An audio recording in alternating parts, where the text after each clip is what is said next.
After missing a third straight day on the bench, the White House is reportedly perhaps preparing a possible departure of Supreme Court Justice Ruth Bader Ginsburg, who is recovering from cancer surgery and has not been going back to work. But with some still bitter over the recent confirmation hearing of Justice Brett Kavanaugh, what would a new fight look like? Here with insight is Carrie Severino, Chief Counsel and Policy Director at the Judicial Crisis Network, which played a role in past confirmation pushes by the Trump administration.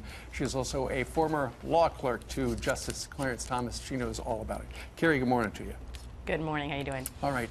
I'm doing okay. Ruth Bader Ginsburg, we know that she's had some health challenges, and now there's a Politico story on the big board right there, Trump White House urging allies to prepare for possible RBG departure. What do you think about that?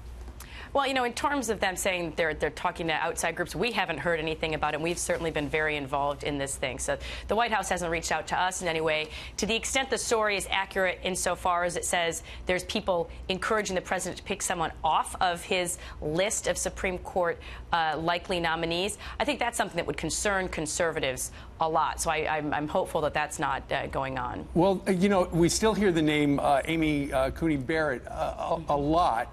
She could be the one who would be the next name. But if there is another nomination that this president makes, given what happened with Brett Kavanaugh, you're anticipating a major freakout, aren't you, by people on the political left?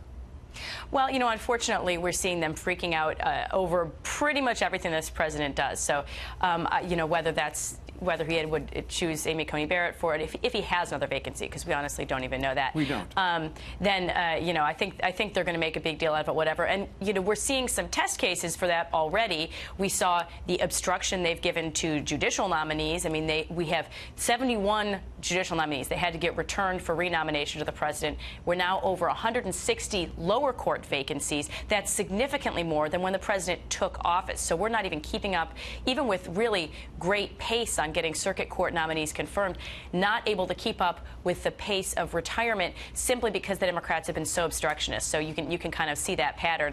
Now we're going to have an attorney general nominee in Bill Barr who is, you know, unanimously confirmed to his previous stint at this job. So this is someone incredibly qualified.